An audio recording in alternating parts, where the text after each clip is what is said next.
Welcome to Sola Church Online. I'm Alan Rigg. This is my wife, Miranda Landers, and together we lead Sola Church in Santa Monica, California. We meet in person and online on Sundays at 10 a.m.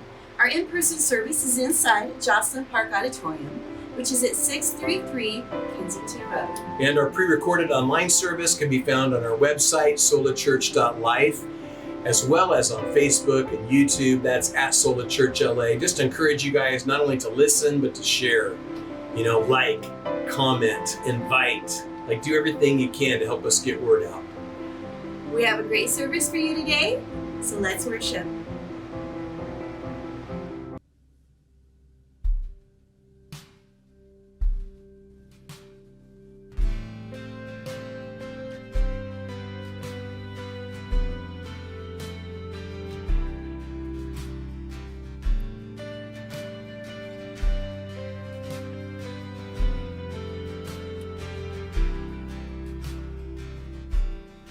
Before I spoke a word, you were singing over me. And you have been so, so good to me. Before I took a breath, you breathed your life in me. And you have been so, so kind to me. Oh, the overwhelming, never-ending, reckless love of God. Oh, it chases me down, fights till I'm found, leaves the 99. I couldn't turn it, I don't deserve it, still you give yourself away. Oh, the overwhelming, never-ending, reckless love of God.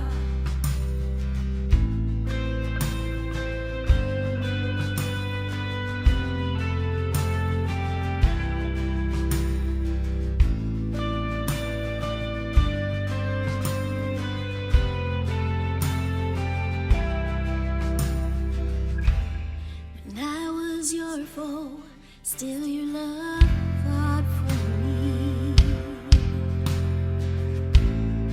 You have been so, so good to me. When I felt no worth, you paid it all for me. And you have been so, so kind to me. Oh, the overwhelming, never-ending, reckless love of God.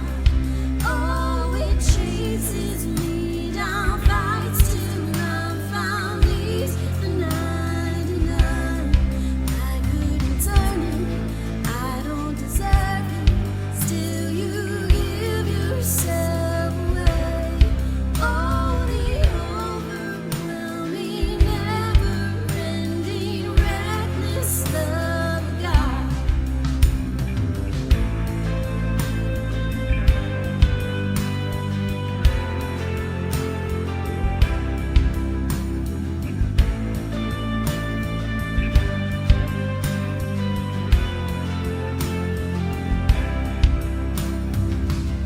There's no shadow you won't light up, mountain you won't climb up, coming after me.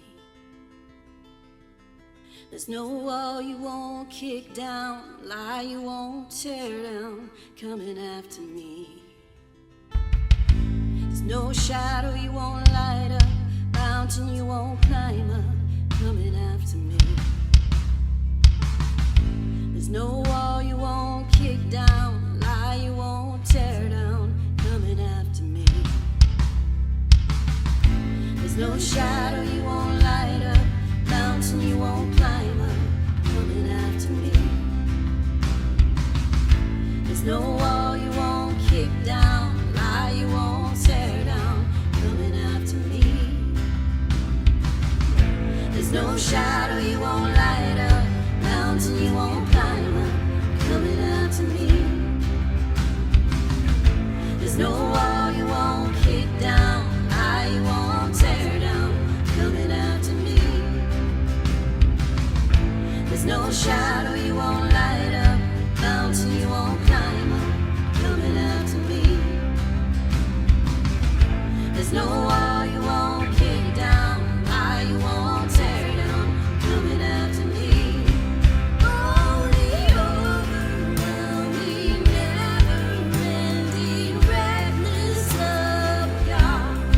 Oh, it chases me down, fights till I found these the 99. I couldn't turn him, I don't deserve him, still you give yourself away. Oh, the overwhelming, never-ending reckless of God.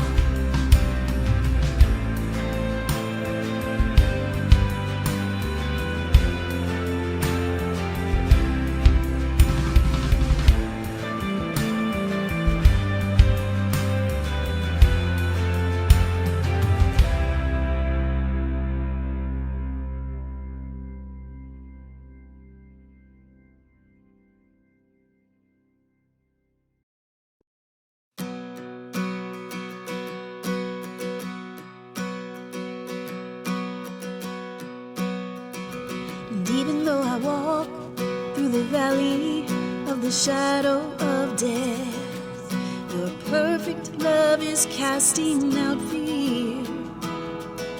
And even when I'm caught in the middle of the storms of this life, I won't turn back, I know you are near. And I will fear no evil, for my God is with me.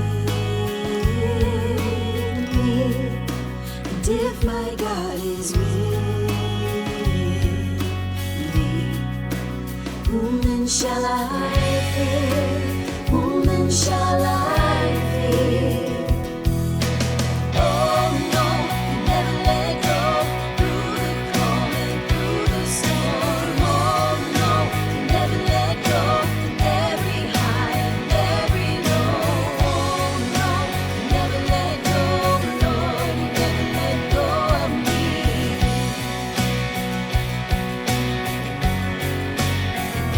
And I can see a light that is coming for the heart that holds on. A glorious light beyond all compare.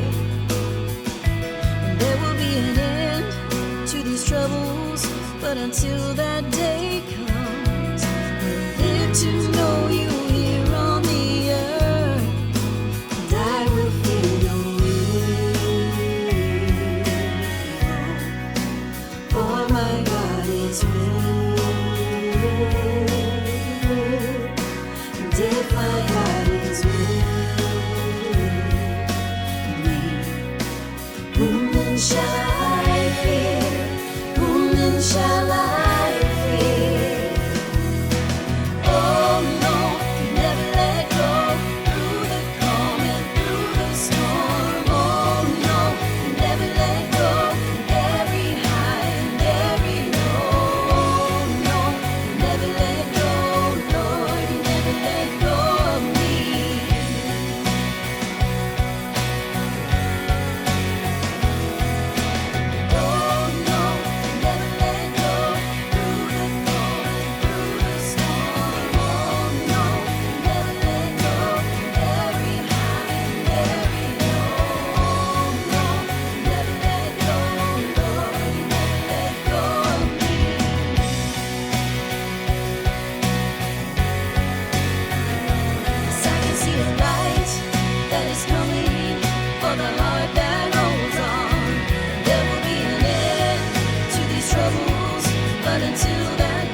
This is that time in our service when we worship with our giving. If you're just checking us out today, please don't feel obligated to give. But if Sola Church is your church home, or if Sola Church Online has just been a blessing to you, it's super easy to make a one-time tax-deductible donation or even to schedule a recurring gift. The easiest way is to scan the QR code on your screen. But you can always go to solachurch.life and click the tab at the top that says Give. Yeah, this is the first Sunday of summer 2023. So happy summer, everybody. Everybody loves summertime. But it's funny because for churches, summertime tends to be a time when fewer people attend and when fewer people give. Yes. So churches tend to see a financial downturn during the summer, and that's particularly challenging for church plants that sort of exist month to month, not unlike most of our families do, right? So we just want to thank you in advance for your ongoing support of Sola Church. You are making a difference. We can't do it without you. And so together, it's such a blessing to be able to respond to a generous God with generosity of our own, believing in what He's doing. So thank you guys. Let's get into our time of teaching.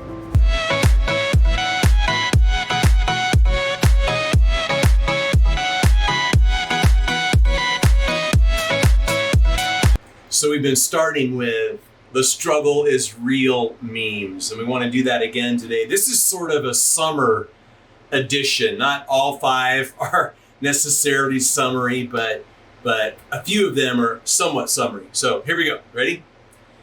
Not sure if I should go out and enjoy life or stay home and not be poor tomorrow. Right? Hashtag the struggle is real.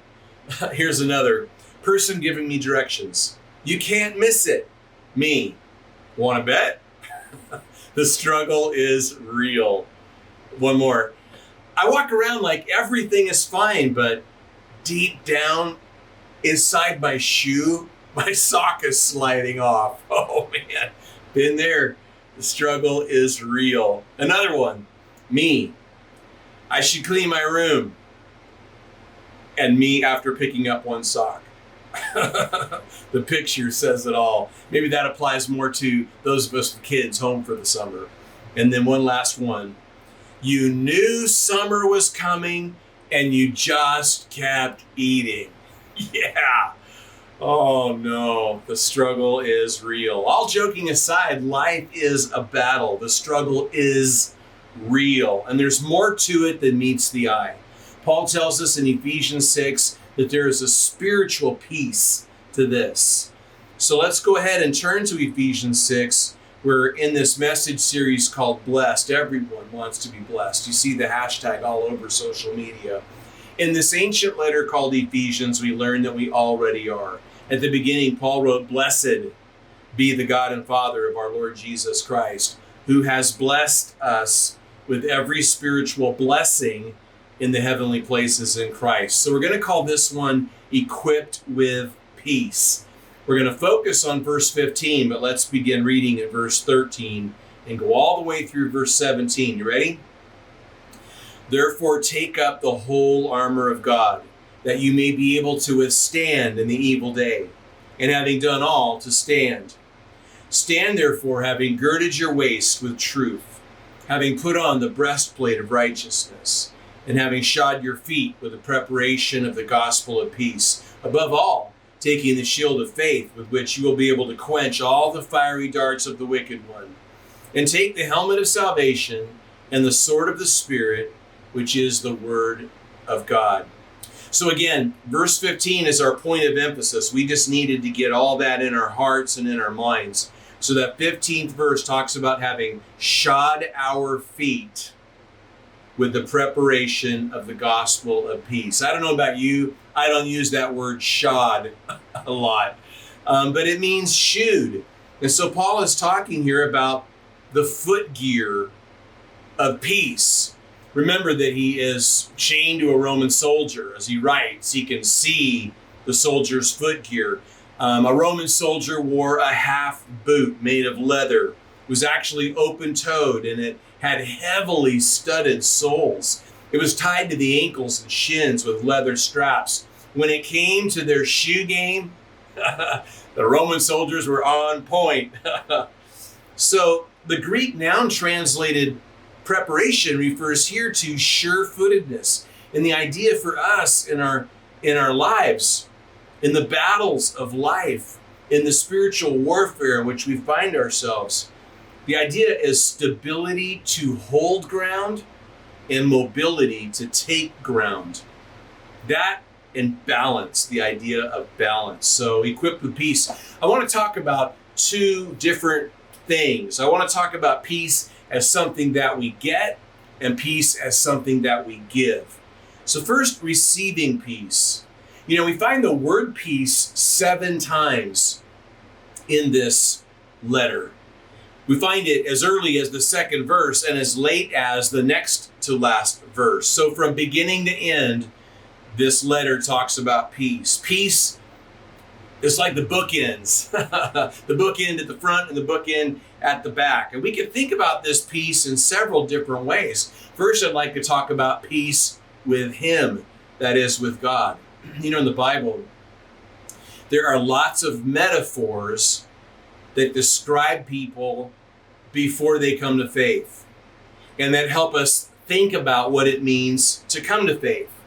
For example, sometimes it says that we were an alien and we become a citizen, or it says that we were dead and we become alive, or it says that we were lost and we were found. Well, another one of those metaphors that we find in the New Testament is that we were an enemy and now we're an ally. So Romans 5 verse 10, it says that we were enemies, but we've been reconciled. Colossians 1 verse 21 says we were enemies, yet now have been reconciled. So conventional wisdom is that we all start at peace with God and some end at war with Him. But in this metaphor, the idea is that we all start at war with Him and some, in the end, are at peace with Him.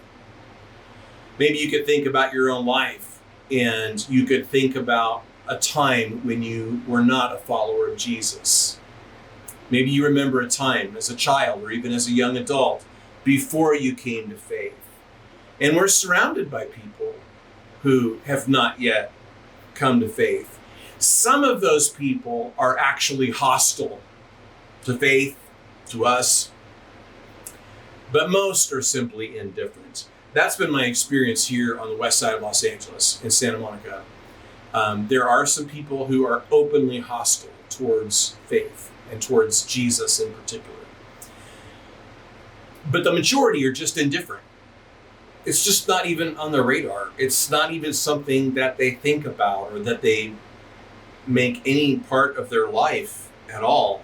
And yet I think that, like us at one time, lots and lots of them must have this sense of uneasiness, this restlessness, even this edginess that you know, they can't pin on any one thing. Like, they can't quite put their finger on it.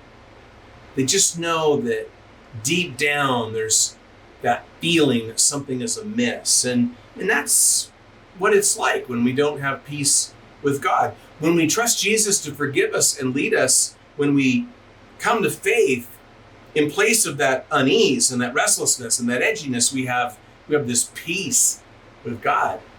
That underlying feeling of things being amiss is gone.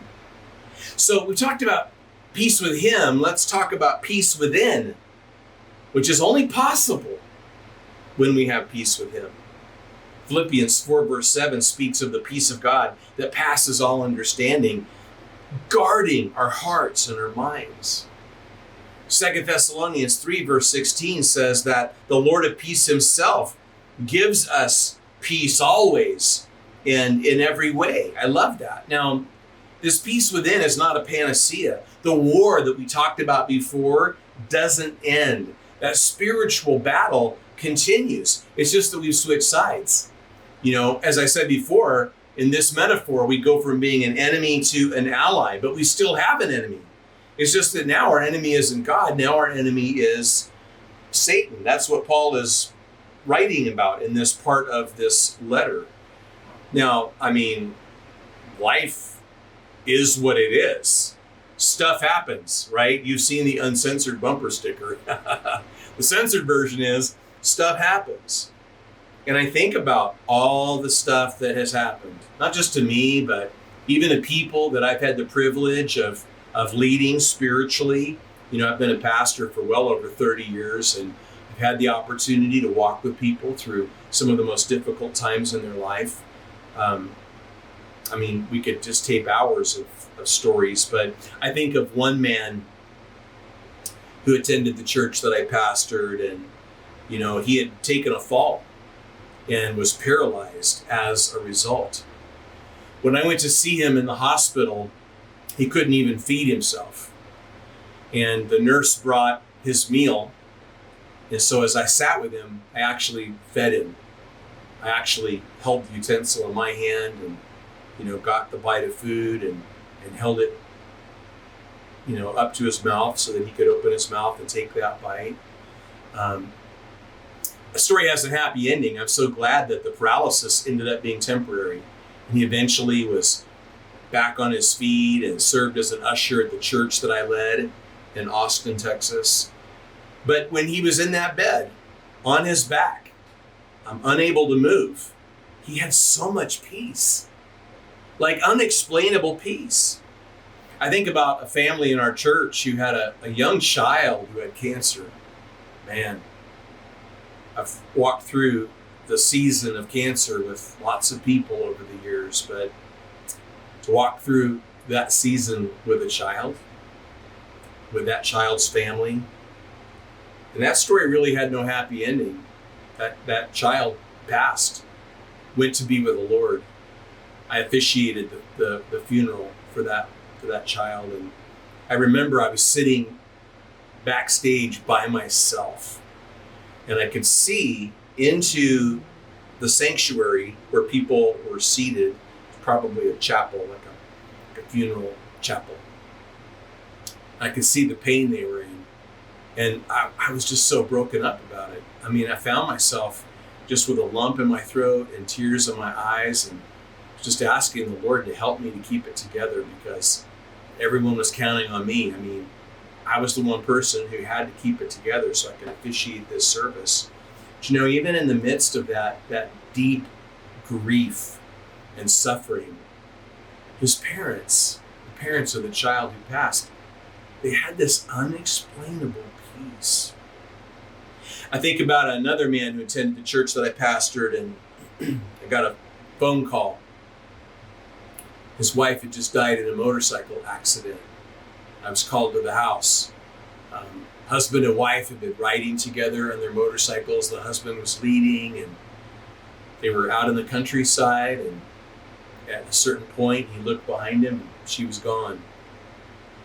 No sign of her. He turned around and went back to find her, and after going back just a little ways, he found where she'd gone off the road, and she was gone. To be there in that house with that man, that bereaved husband, and with their children, it's hard, man. It's really hard. But you know, I have to say that even in the midst of all the pain, he had an unexplainable peace. Like, it's only when you're in those situations when a person should be a complete wreck, and you see that though they are definitely hurting, that underneath that is this undercurrent of peace, that you realize there's a spiritual component to this. There's something spiritual happening that's giving this person this peace. And so in the battles of life, I mean, the enemy comes with anxiety, with fear, with stress, with trauma, with worry. But because we have peace with God, God is in our lives, we have this peace within. Peace with Him leads to peace within. And then that makes possible peace with others. So we go from talking about peace with God to peace within to peace with other people. In Proverbs 16, verse 7, it says, when a man's ways please the Lord, he makes even his enemies to be at peace with him. Now, I've said this before, but when you read a proverb, it's not true without exception. Proverbs are not things that are always true. They're things that are usually true. So they're the rule. There are exceptions, but they're the rule. When a man's ways please the Lord, as a rule, he makes even his enemies to be at peace with him. That's a pretty cool thing. Yeah, there are those people that just, no matter how hard we try, we're never going to be at peace with. But somebody put it this way: while we cannot make everyone love us, we can love everyone. I like Paul's words in Romans 12, verse 18. I have fallen back on this verse many times. It says, if it is possible, as much as depends on you, live peaceably with all men. It isn't always possible. And we can't control what the other person does. But as much as depends on us, we want to have peace with others. You know, again, all of this is in the context of spiritual warfare. So with that in mind, this reminds us that people aren't the enemy. You know, when we have people problems at home, when we have people problems at work, when we have people problems at school, we have people problems at church, actually, the people aren't the problem. The people aren't the enemy. There's a spiritual enemy behind that who is the real problem, who is the real enemy. So being equipped with peace is all about receiving peace. As people of faith, as followers of Jesus, we have peace with him, with God. We have peace within, peace of God, and we can have peace with others. But now let's talk about giving peace. Peace as something that we give away. There's a cool verse, and we're going to double back to it in a minute. Let me go ahead and read it to you. It's found in Isaiah, the ancient Hebrew prophet. Isaiah 52, verse 7, it says, how beautiful upon the mountains are the feet of him who brings good news, who proclaims peace, who brings glad tidings of good things, who proclaims salvation, who says to Zion, your God reigns. Love that. So we're talking in some way about putting feet to our faith. Now, I wonder how many of you watching think that you have beautiful feet. Like, I don't know how many people like their feet. I think some people do. Anybody, you like your feet? I can't see your hands, but. And who knows they have ugly feet? You're like, yeah, my feet are nothing you want to look at, nothing to see here. And then how many of you have stinky feet? Who's sitting next to someone with stinky feet? Oh no. Well, I want to draw your attention to something that Paul wrote in Romans. I'll read through it, just commenting briefly. In Romans 10, verse 14, it says, how then shall they call on him in whom they have not believed? Call on him, that is, for salvation. Then he says, and how shall they believe in him of whom they have not heard? So there's a message in mind here. Then he says, and how shall they hear without a preacher? So not only is there a message, but there is a messenger. And then in Romans 10, verse 15, he says, and how shall they preach unless they are sent? Sent, that is, by the Lord. And then Paul quotes the passage from Isaiah. He says, as it is written, how beautiful are the feet of those who preach the gospel of peace, who bring glad tidings of good things. Now, the context of that, when Isaiah spoke those words, the context was the Babylonian captivity. You know, God's people had been taken into captivity by Babylon. And so it has a past fulfillment when they returned from Babylon in 536 BC. It has a future fulfillment, things that will take place after the second coming of Christ. But it also has a present fulfillment when we as messengers share the message. Now listen, every Christian is called to evangelism. It's just an old school word that means to proclaim the good news. As we've said before, the gospel, the good news is that God is for us and not against us. He sent his son Jesus to die on the cross for us, for our sins, so that we could trust him to forgive us and lead us. And when we do that, not only are we forgiven, but we're given eternal life like it's a gift. That's this message. So Jesus said in Matthew 28, verse 19, beginning in verse 19, go therefore and make disciples of all the nations, baptizing them in the name of the Father and of the Son and of the Holy Spirit, teaching them to observe all things that I have commanded you. And lo, I am with you always, even to the end of the age. This is what we call the Great Commission. That's important. It's the Great Commission, not the Great Suggestion. Why is it that some of us never talk about our faith? Well, I think for some of us, it's a fear of failure. It's a fear that if we talk to someone about spiritual things, if we have spiritual conversations, that we're going to get stumped, rejected, or persecuted.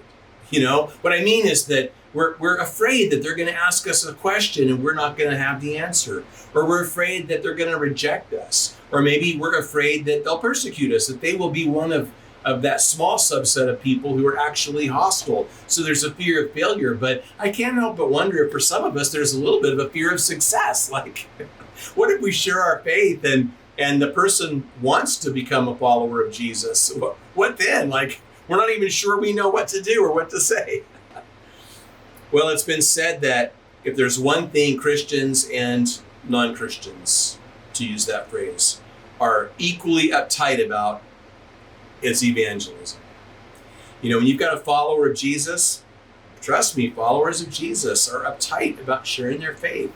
But certainly, people who are not followers of Jesus are also uptight about someone else sharing their faith with them. I get it.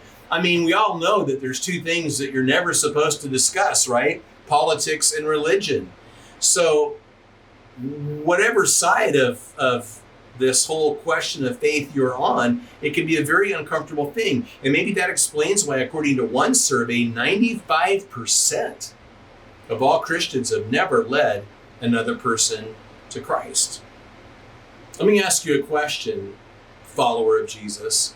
When was the last time you shared your faith? When I had a summer 44 years ago that was really transformational for me. God had been at work in my life for a long time, but that summer was a time when a bunch of things sort of solidified for me. And I was so excited about my faith going into that school year, which for me was the 9th grade. The week before school started, I shared my faith with two friends, Lance and Scott, who prayed with me to become followers of Jesus. And then the first week of school, I shared my faith with a friend, Michael, who, before that week was over, prayed with me to become a follower of Jesus. So we're talking about, like, within the first couple, 2-3 weeks, I'd led 3 other people to faith. But listen to this. Howard Hendricks said that the average person coming to Christ is good for only 2 years. After that, he's dropped all of his lost friends, or they have dropped him. Usually the former. That is, usually he's dropped them. Here's another way to think about it. For most people, if for the first 2 years after they come to faith, they put a penny in a jar every time they shared their faith with someone, and then at the 2-year mark, starting the first day of that 3rd year, at the 2-year mark, they took a penny out every time they shared their faith, they would probably never take all the pennies out. Whether they were, 10 years down the road, 20 years down the road, 30 years down the road, 40 years down the road, they may never take out all those pennies. That's how much it drops off. And so what I want to do is I want to talk with you about a strategy that we can all have to be a blessing to the people in our lives who may not have faith, who may not have a relationship with God, who may not even understand what it means to trust Jesus to lead them and to forgive them. So this strategy I want to share with you using 5 I-letter words. And we can do this whether, people who attend our in-person service or those who attend our online service. These 5 things. Number 1, initiate. That's the first I-letter word. You can jot it down if you're taking notes. Initiate. We want to be ready and willing to share our faith when that opportunity presents itself. And part of what we need to understand is that often those opportunities come when we least expect it. So what I'm saying is we need to actually expect the unexpected. We need to actually start each day with a sense of expectancy that an opportunity may present itself. What I have discovered is that doors can open and close quickly in conversations with people and in developing relationships with people and everything that's a part of this. A window can open and a window can close. A door can open and a door can close. And so we have to be prepared to step through those doors when they open. Here are some ways to do that. Be a conversationalist. That means asking really good questions. That means listening more than we talk. Be a good conversationalist. It means find common ground. Like, no matter how similar or dissimilar you and the person that you're talking to are, always try to find common ground. And then definitely demonstrate genuine concern for them and for the things that concern them. You know, people can tell if we don't care about them. People can tell if we're just doing our duty, and that's understandably offensive. Alexander MacLaren, the 19th century Scottish preacher, said, "You tell me the depth of a Christian's compassion, and I will tell you the measure of his usefulness." I think there's a lot of truth for that. So here's the second I-letter word. You know, after this, initiate, which has to do with a sense of expectancy and stepping through doors when they open. Well, number two is invest. You know, we all have people in our lives who don't go to church, who don't know Christ, and who may not know a Christian they respect. Well, we want to be that person. We want to be that person of faith who they can respect. And this is the best way to reach people.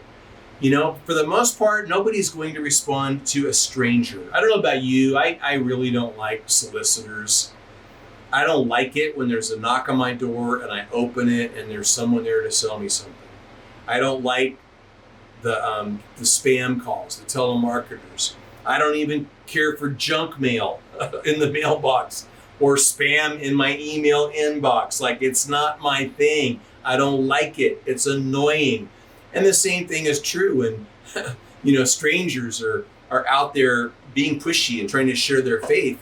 But it's a different thing when it's a friend.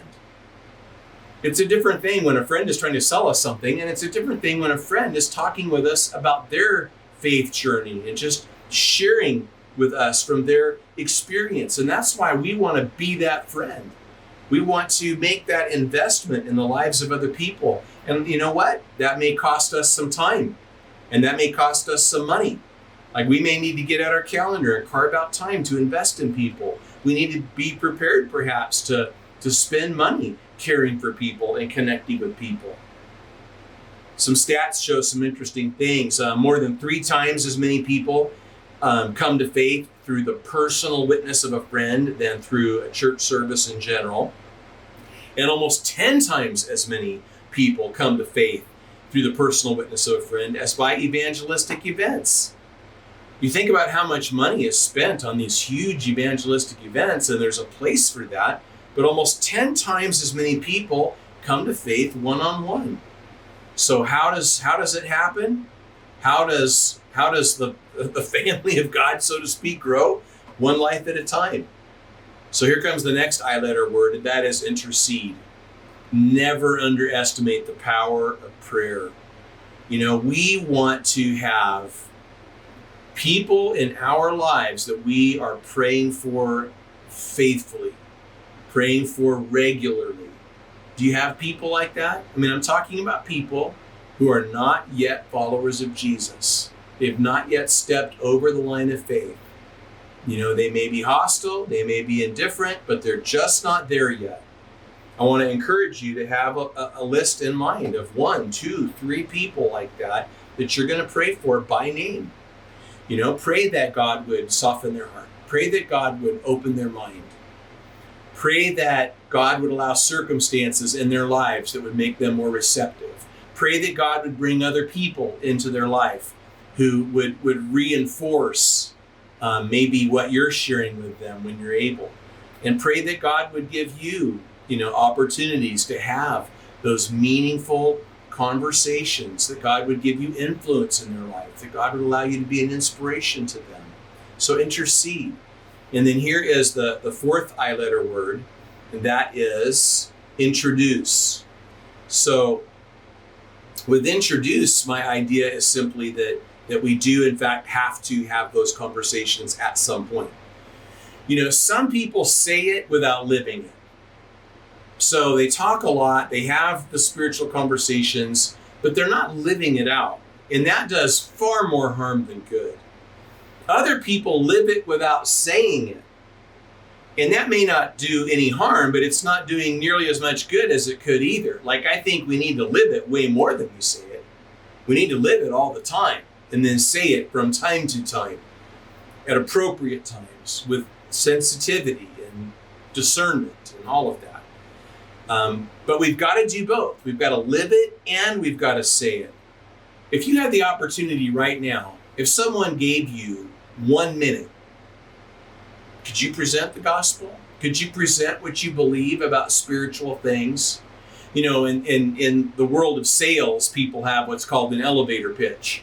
And that is like where in 1 minute, what is their pitch? What is it that they're selling? What problem does it solve? Why does this person need it? How is it going to help this person? Like there's an elevator pitch. So the idea is like the time that you might be in an elevator with someone. That was all the time you had to make your pitch. So spiritually, you should be prepared to do something like that. Like, it wouldn't be a bad idea this week to think about, okay, if I had 1 minute, if somebody gave me 1 minute, whatever the circumstances were, whether it was in an elevator, which is unlikely but could happen, or whether it's over coffee with a friend of many years. If I had 1 minute to clearly state this good news, how would I do it? Think about it. Maybe create an outline in your mind.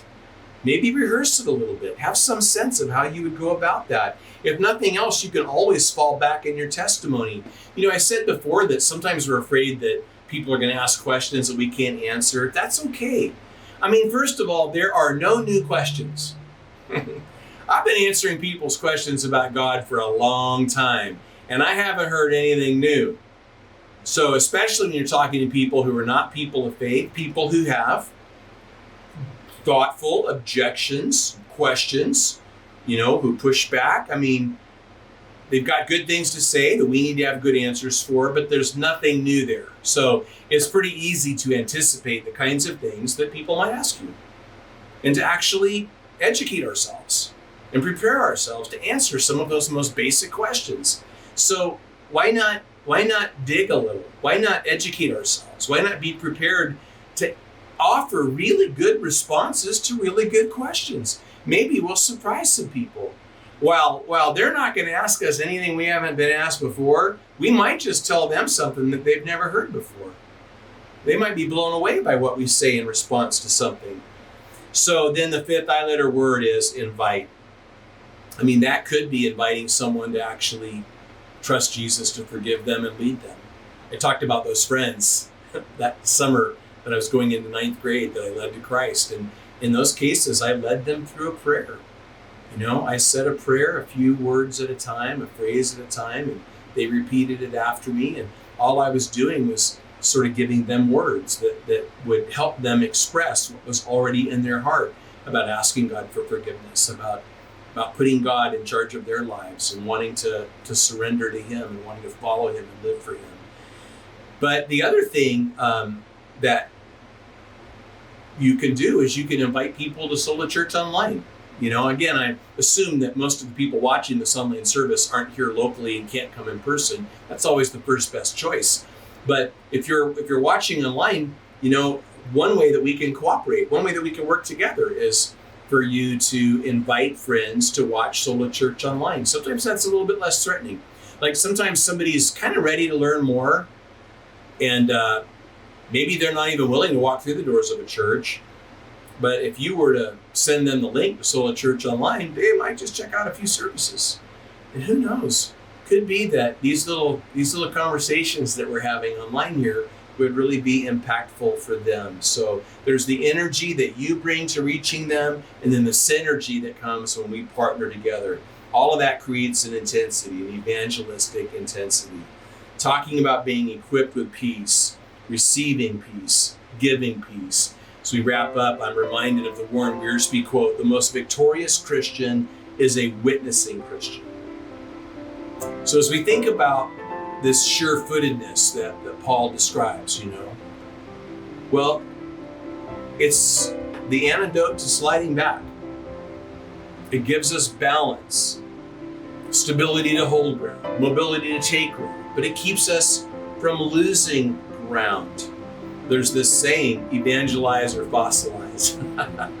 I know evangelize is kind of this scary word. It's a real technical word, but evangelize or fossilize, all we're saying is that a very real part of remaining spiritually vital is sharing what we're learning with other people.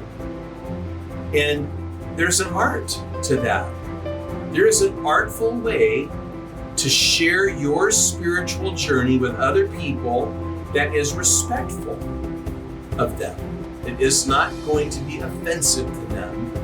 That makes it possible for God to continue the work that He's no doubt doing in their lives, drawing them into that relationship. So, Paul's talking about the armor of God. We've got a ways still, 3 more pieces of armor to look at. This is the third of 6. But we don't want to be those people who, by virtue of never sharing our spiritual journey with others, are essentially just in our bathrobe and slippers. We want to be wearing the armor of God. We've learned already that we need the belt of truth. We've learned that we need the breastplate of righteousness. And we've learned today that we need the foot gear of peace, the foot gear of the gospel of peace. That we want that sure-footedness in our spiritual lives as we receive peace and as we share it with other people. Let's go. Let's get our armor on.